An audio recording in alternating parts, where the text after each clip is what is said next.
It is not that we have a short time to live, but that we waste much of it. Seneca.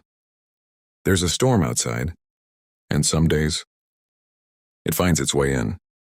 Deadlines, notifications, conversations we didn't finish, regrets we carry like heavy stones in our chest, and the strange ache of wanting something, but not knowing what. You wake up tired, and the day hasn't even begun. You rush, you scroll, you check, you compare, you chase goals you forgot to question. You try to feel alive through things that only numb you. And in the middle of all that noise, there's a voice. Quiet, steady, patient. It doesn't demand your attention, but it waits. It's the voice of Seneca. Not shouting, not preaching, just reminding.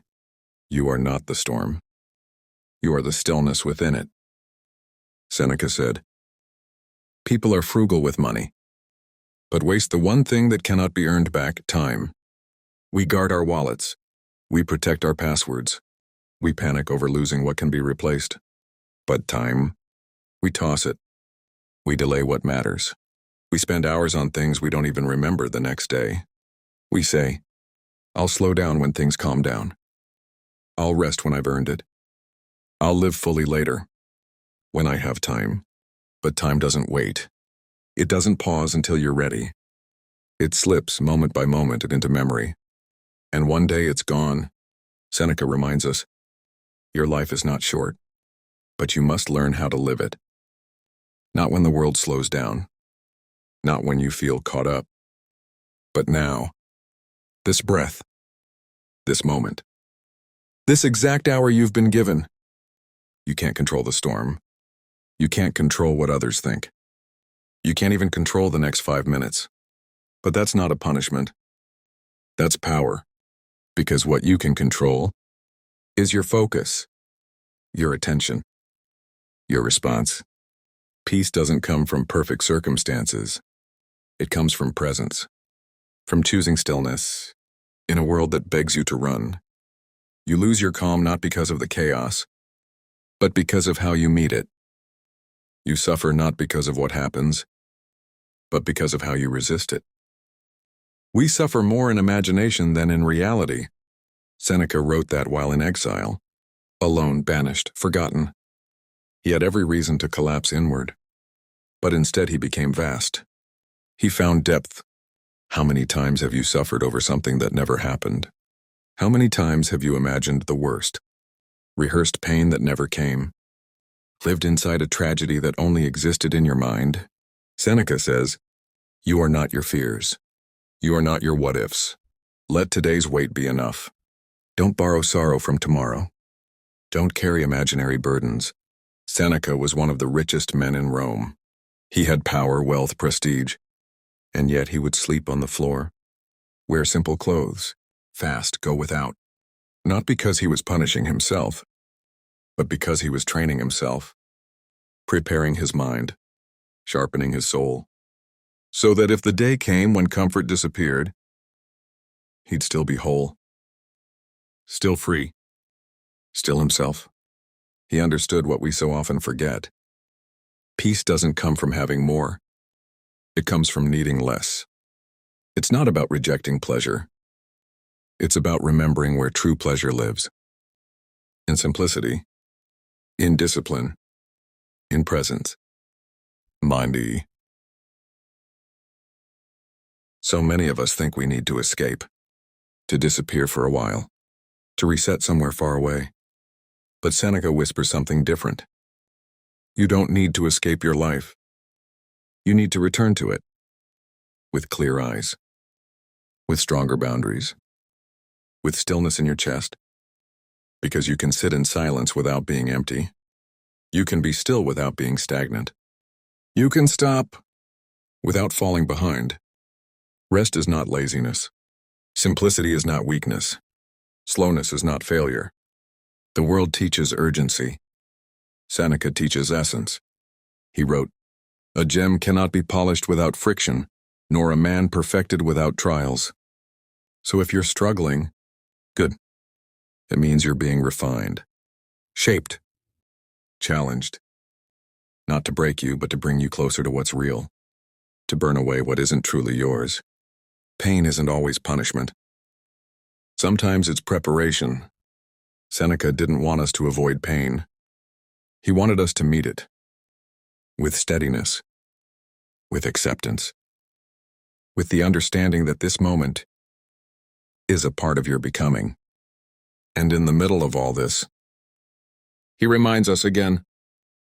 He wrote, "A gem cannot be polished without friction, nor a man perfected without trials." So if you're struggling, good. It means you're being refined, shaped, challenged.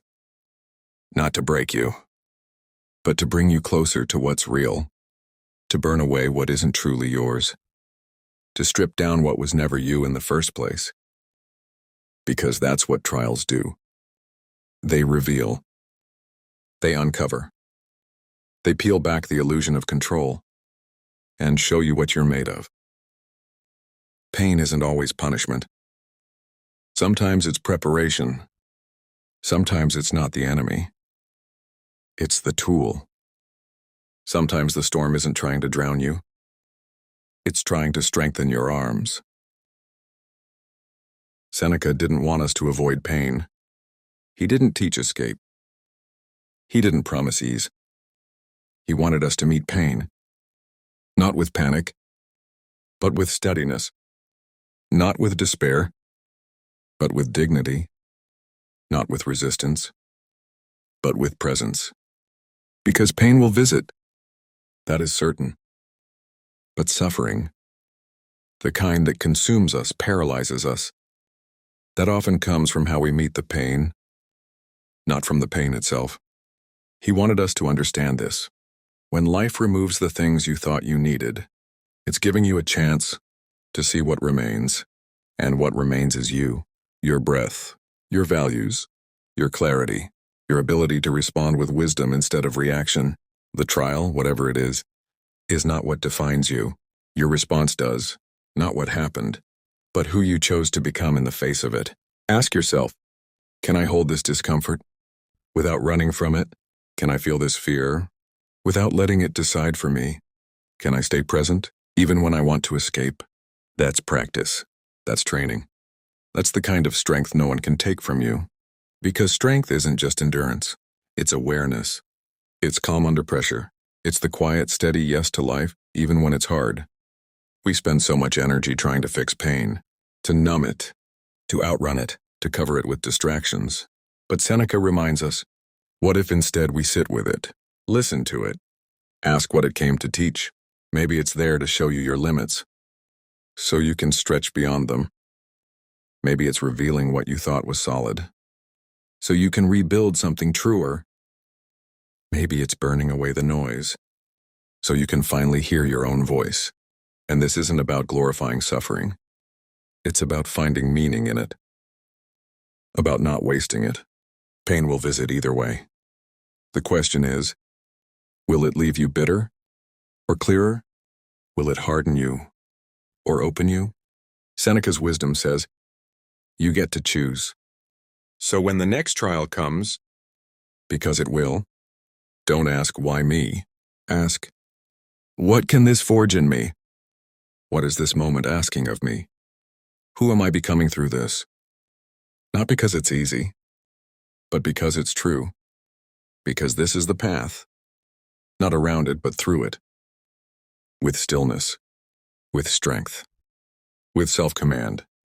Because a life of depth, of peace, of purpose, isn't built by avoiding friction. It's built by allowing it to shape you.